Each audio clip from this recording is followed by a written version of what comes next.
Chapter 62, Al-Jumu'ah, the Congregation, revealed at Medina, 2 sections, 11 verses. This chapter receives its name from the exhortation to gather together on the day of congregation, or Friday.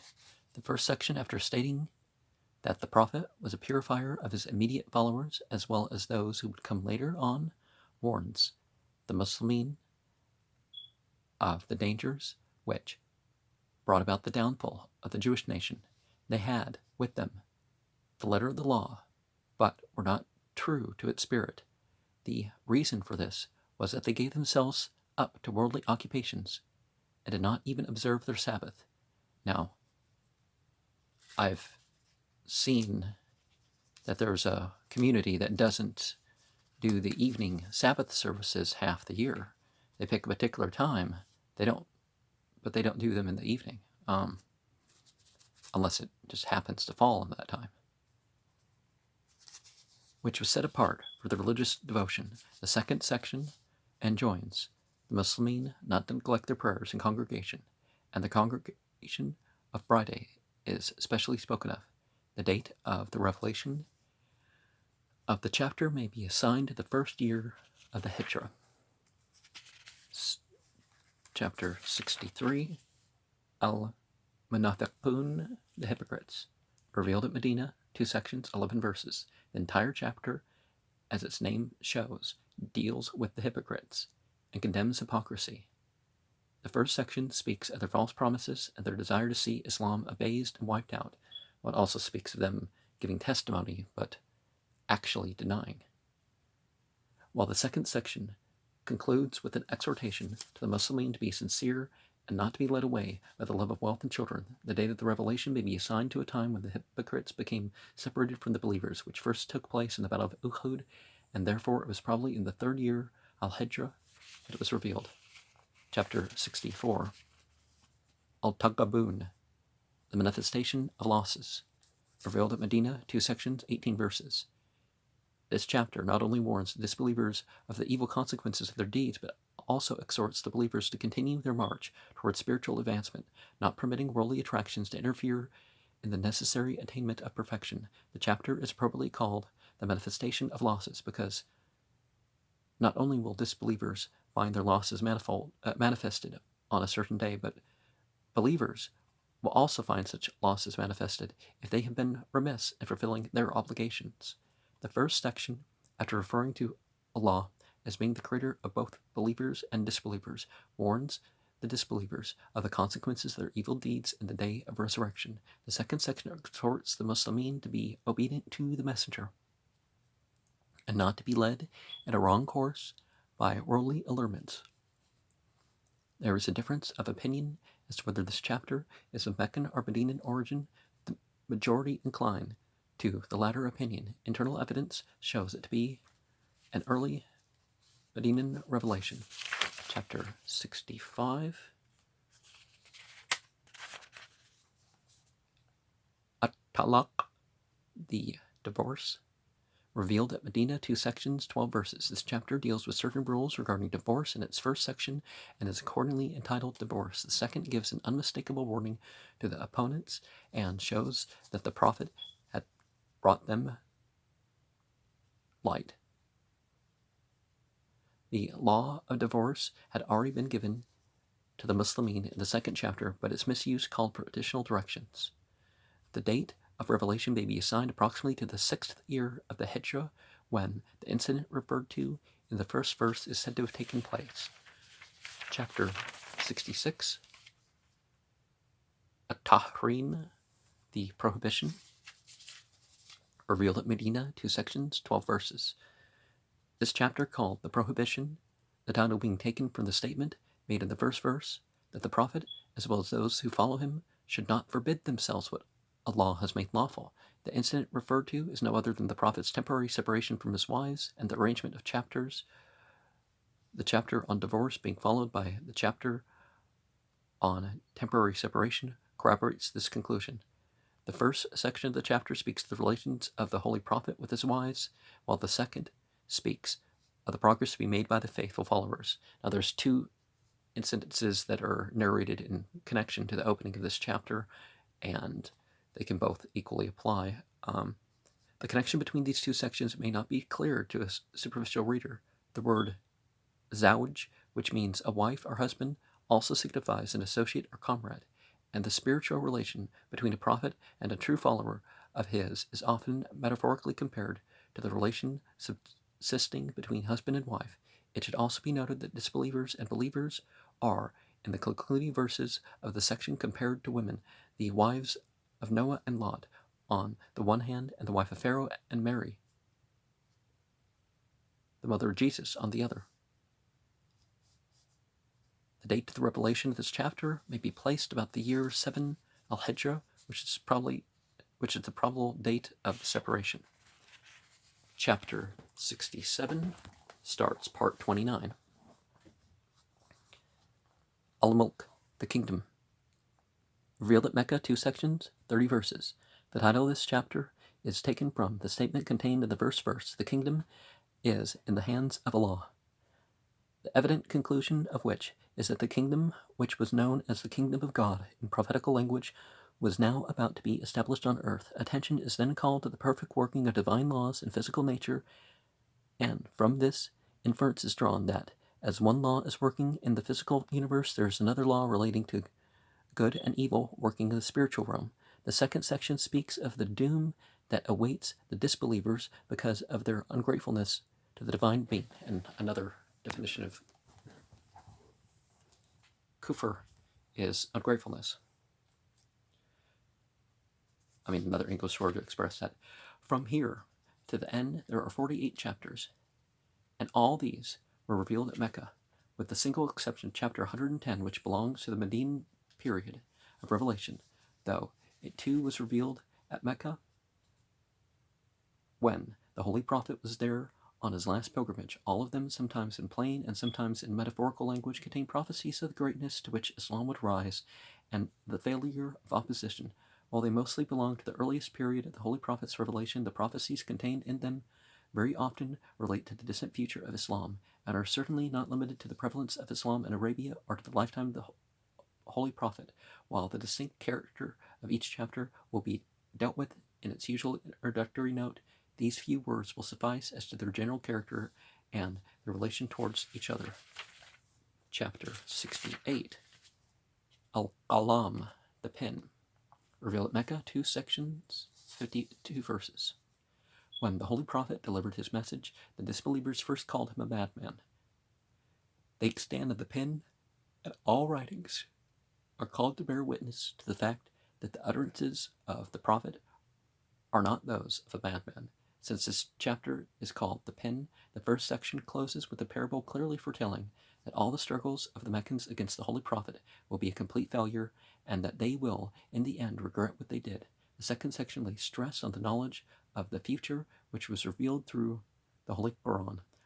The example of Jonah is quoted to show how trials and sufferings sometimes make the issue doubtful, and the chapter concludes with the statement that the Holy Qur'an will ultimately raise the whole of humanity to eminence.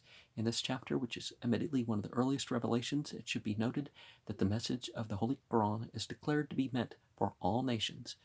As regards the time of revelation, learned opinion is admittedly in favor of a very early date, so much so that it is generally considered to be the second chapter in order of revelation. But as the 74th chapter is shown by trustworthy reports to have been the second revelation, we can only place it after that chapter. You'd say after chapter 73 and 74, both would be acquired there, but the word for madman include having a character like a jinn is another way to say it. So it can refer to a spiritual thing, not just a psychological accusation. But either way, it wasn't true what they were accusing him of. Chapter 69, Al-Haqqa, the sure truth. Revealed at Mecca, 2 sections, 52 verses. This chapter is clearly later in Revelation than its predecessor, because it deals with the latter allegation of the disbelievers that the prophet was a poet, or a diviner, and last of all, that he was an impostor, verses 41 to 44. The last chapter is dealing with the first allegation that he was mad. Al-Haqqa, or the sure truth, is spoken of in the very first verse, which gives its name to this chapter. Is this hour of triumph, of truth. and the doom of the opponents. The warning is followed by a reference to the fate of earlier nations. The latter half of the first section states that Al-Haqqa is the time of the reward of the faithful and the punishment of the evildoers. The second section deals with the allegations of the opponents that the prophet was a poet or a diviner or an impostor. And chapter 70, Al-Ma'arij, the ways of ascent, revealed at Mecca, 2 sections, 44 verses. The title of this chapter is taken from verse 3, where Allah is called the Lord of the ways of the ascent. While holding out the certainty of the punishment, this chapter points out, at first, that great ends are achieved in a long period of time. Toward the close of the first section, we are told that the ways of means of ascent are those by which the faithful attain nearness to the divine being. The second section speaks very clearly of the disgrace which the opponents shall meet with a new nation being raised in their place. The revelation of this chapter is considered by all authorities to be not later than the close of the early Meccan period. And chapter 71, Noah, revealed at Mecca, 2 sections, 28 verses.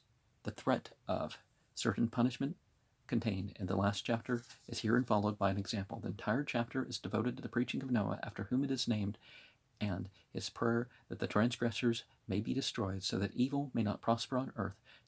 The two subjects being dealt with, respectively, in the 2 sections. As regard to the date of revelation, the chapter may be placed in the first Meccan period. Chapter 72, Al-Jinn, the fire beings, the fallen angels. By fallen angels, I mean they made a choice and they were able to fall. The unfallen angels are a different material, and they can only obey God, basically. Revealed at Mecca, 2 sections, 28 verses. The chapter speaks of the protection which is granted to the prophets against their enemies, and the subject hinted at in verse 8 of the first section is made clear to the second section. In the second section, the title is taken from the mention of in verse 1 of certain believers in the holy prophet's truth, called jinn. That the prophet spoke of the reality of the spiritual world. Words in other languages, Dava, Asura, Fari, fire beings are people. I'm not the only one who uses the phrase fire being, but the revelation of this chapter is generally ascribed to the time of the Holy Prophet's return from Ta'if, which took its place 2 years before the Hijrah, and thus the chapter belongs to a time when opposition had reached its climax. Abu Talib and Khadijah had passed away. A ban had been put in force against the Prophet and the families of Hashim and Abdul Muttalib, and some believers had fled to Abyssinia, and those that remained were severely persecuted. The Quraysh were deaf to all preaching and warning, and finally a visit to Ta'if had resulted only in adding to the circumstances which would have most assuredly driven an ordinary individual to despair. In these circumstances, an assurance was sorely needed. An emphatic assurance is given in this chapter. But beyond an assurance, we are told here that there are people yet hidden from the eye, hence the title, the jinn, would accept the message of the Holy Qur'an. This unquestionably foreshadowed its vast consequences outside of Arabia in the distant future. Now, jinn means the hidden beings. So all those male and female things that people worship as goddesses or whatever, those are jinn too. But yeah, there's illusions, even when you got objective reality being spoken of. But objective, in a different sense, because we're referring to a different realm of existence. Chapter 73, Al-Muzammil, the one covering himself up, revealed at Mecca, 2 sections, 20 verses.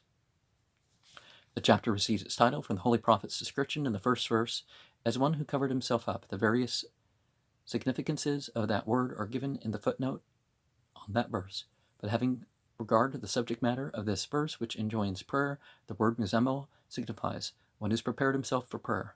The chapter opens up with an injunction to the Holy Prophet to pass the night in prayer, ending with the general injunction to all believers to be ever mindful of prayer. The latter part of this first section enjoins the Holy Prophet to bear patiently the ill treatment of his enemies, who would soon receive their due punishment, as did Pharaoh when he wanted to destroy Moses. The previous chapter promises protection to the prophet, and the people, and the prophet is here told to seek that protection through prayer, especially prayer during the night.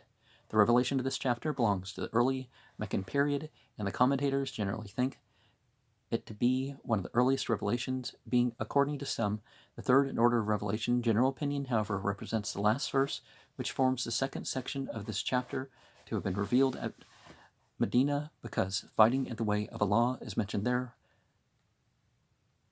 Note 2595, 2588 is where the notes start, where it is shown that the reference may be prophetical, and therefore that verse may also belong to the same early period.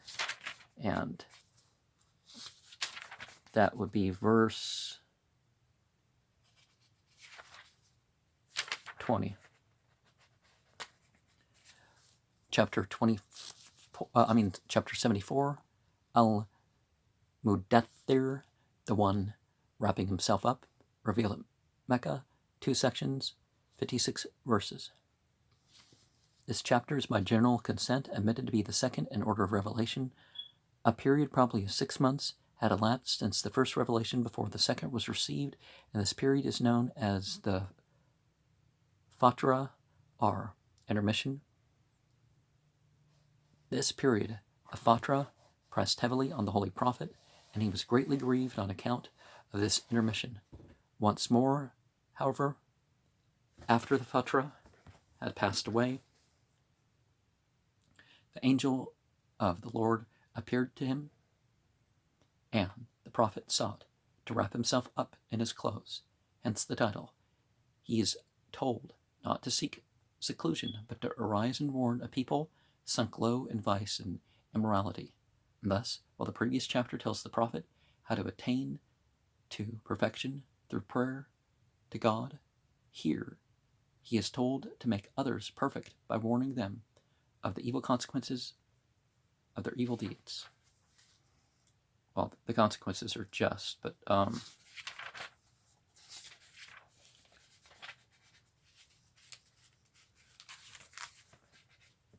chapter, it's just the way that English people speak sometimes. Chapter 75, Al-Qiyamah, the resurrection, revealed at Mecca, 2 sections, 40 verses. This chapter is entitled The Resurrection, from the occurrence of that word in its first verse. The object of an oath, as already pointed out, is to point to an evidence of what is manifest to establish the truth. It is striking that the resurrection is here spoken of as the evidence of the resurrection. It is really the spiritual resurrection that is evidence of the great resurrection. The clue to this is contained in verse 2. I swear by the self-accusing spirit. The self-accusing spirit is the first stage in man's spiritual resurrection. Religions to perfect those who aren't perfect anymore. It is the stage in which the inner self of man asserts himself when he does evil. The human in man becomes stronger than the animal in him. While the first stage is that of the animal, the Amara, 1253.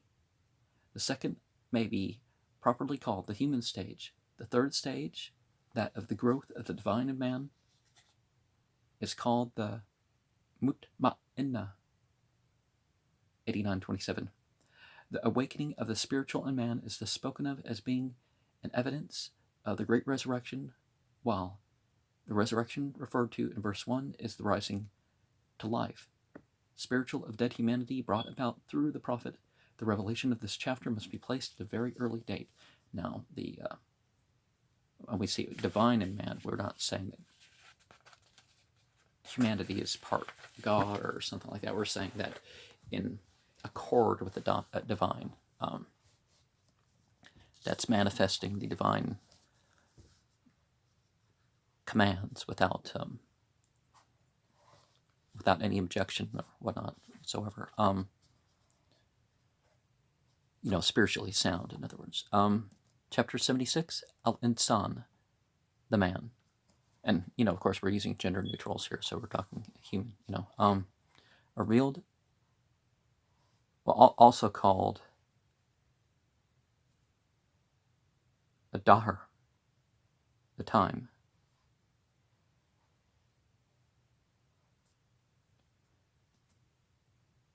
Revealed at Mecca, 2 sections, 31 verses.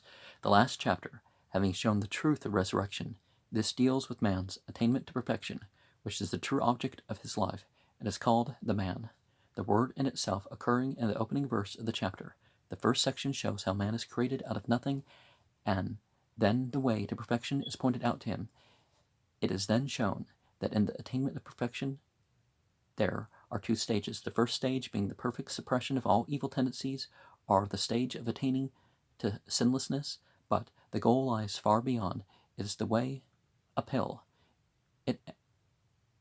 As it is termed elsewhere and briefly hinted at here, the pilgrim must be prepared to accomplish the most difficult tasks and to perform astonishing deeds of sacrifice in the way of Allah.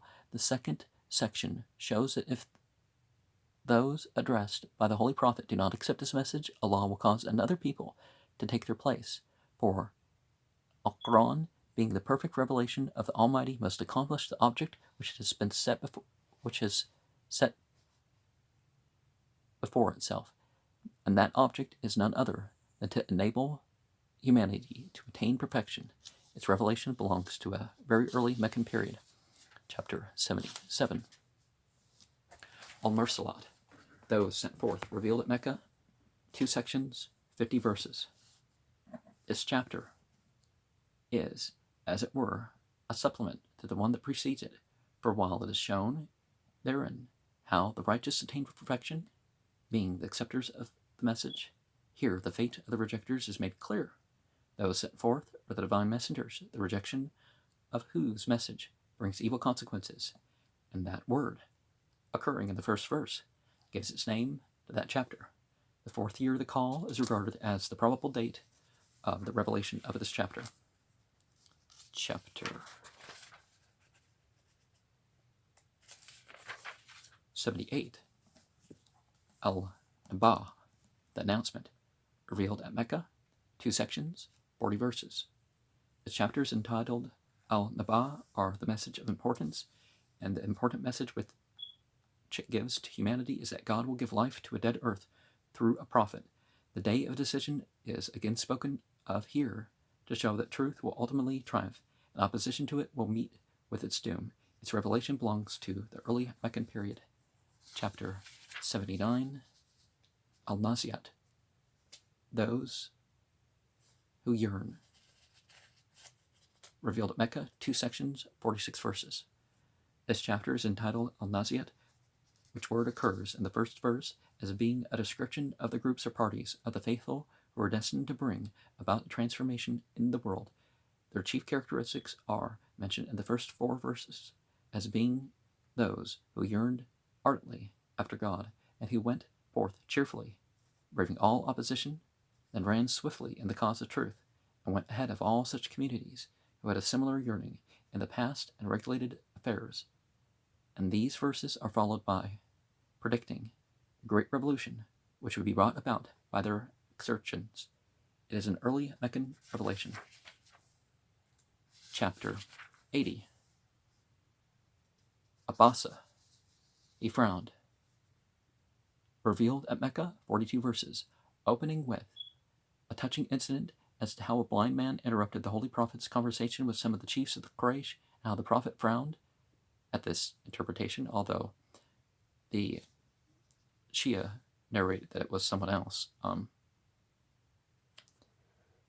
This chapter, to which the incident gives its title, really states that the poor and the humble who accepted the truth would be raised to eminence, and therefore the Prophet should not be anxious if eminent men did not listen to his message.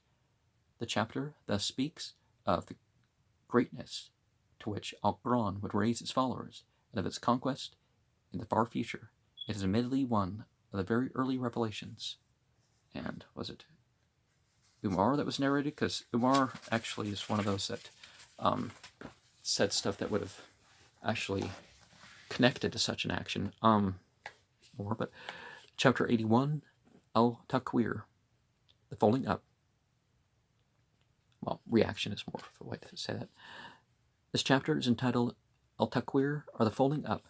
From the mention of the folding up of the sun in the first verse, the significance of folding up of the sun is that it will lose its light, or that the entire solar system will be destroyed. It may thus indicate the end of things as so far as this life is concerned, and may thus stand for the new order, which is called the resurrection. It may, however, be also a metaphorical expression for the distant distresses and misfortunes of a people, as if the sun of their fortune became dark. That the chapter speaks of the final triumph of truth is made clear in the latter part of this chapter. It is the word of an honorable messenger, possessor of strength, established in the presence of the Lord of the throne of power, one to be obeyed, verse 20 and 21, and again, and of a truth he saw himself on the clear horizon, verse 23, the opening verse is of the chapter. From the third onwards speak of the prophetically of the events relating to the distant future and certain portents of the overthrow of opposition and prevalence of truth, and thus throw further light on the fact that the ultimate triumph of truth is really the subject matter of this chapter. Its revelation belongs to the very early Meccan period. Chapter 82, Al-Infitar, the Cleaving. Revealed at Mecca, 19 verses. This chapter, which receives its title from a statement made in its opening verses as to heaven being cleft asunder, as it were a counterpart of the one preceding it, for a while that chapter, after mentioning certain signs, draws the conclusion of the final triumph of Islam. This refers to that triumph in the opening verses, and speaks also of the utter helplessness in which the opponents would find themselves as a result of that triumph. Its date of revelation is the same as that of the preceding chapter. Chapter 83, Al-Tatfif, default in duty, while Al-Mutaffifin is what we see in the header. Revealed at Mecca, 36 verses. This chapter condemns those who give short measure or short weight, and thus cheat others or make a default in any of their duties, hence the name. At the same time, we are told that those who fulfill their duties are exalted. It continues the subject matter of the preceding chapter and explains the nature of the two records, the record of the wicked and the record of the righteous. Why do the righteous prosper? Because they fulfill their duties and are true to their obligations. Why do the guilty suffer and perish? Because they defraud and cheat others and are not true to their responsibilities. It teaches the utmost rectitude in one's dealings. Its revelation belongs to the early Meccan period. Chapter 84, Al-Inshiqaq, the bursting asunder, revealed at Mecca, 25 verses.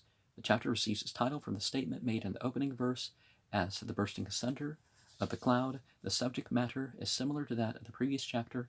It is one of the earliest revelations, and is it the first one that has a prostration verse, verse 21 there? Well, the first one completely revealed to have a prostration verse? Certainly, sir. 96, which was the first chapter to have part of it revealed, and, well, part of it learned, you could say, ends with a prostration. So, chapter 85, Al-Buruj, the stars, revealed at Mecca, 22 verses. This chapter takes its title from the mention in the first verse of the heaven full of stars, as referring to the prosperity of the Arab nation after it accepted the prophet's message, and then the other people to follow, obviously.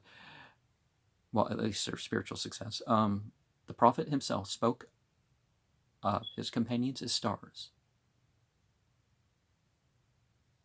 MSH, I'm not sure what that stands for, 2713. And there are narrations like that I'm familiar with. I'm not familiar with that one. Although I don't remember the number of which were in Bukhari Muslim, that sort of, or some other book.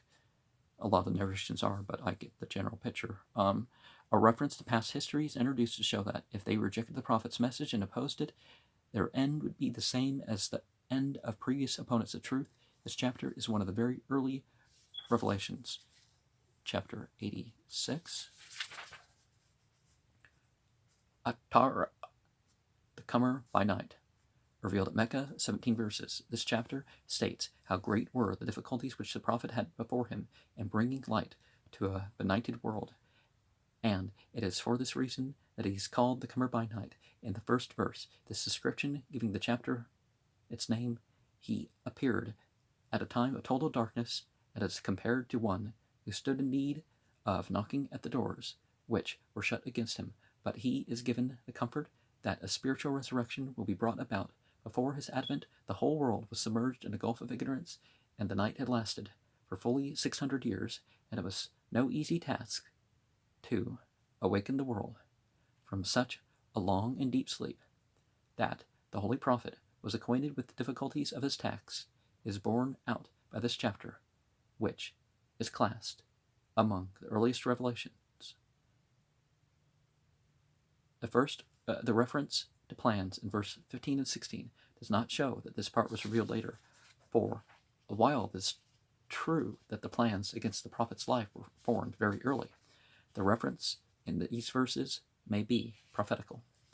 Chapter 87, Allah, the Most High, revealed at Mecca, 19 verses. The title of this chapter is taken from the injunction to the prophet to glorify his Rabb, his Lord and cherisher, and his nourisher to perfection, the Most High, the indication clearly being that the prophet himself would be raised to a higher position. The reference to the scriptures of Abraham and Moses in the concluding verse is to show not only that the Holy Prophet agrees with the previous scriptures in essential principles, but also that the scriptures contain prophecies of the Holy Prophet's advent. The chapter is one of the earliest revelations. Now, 87 and 88 are important ones to say in the holiday and the Friday prayers.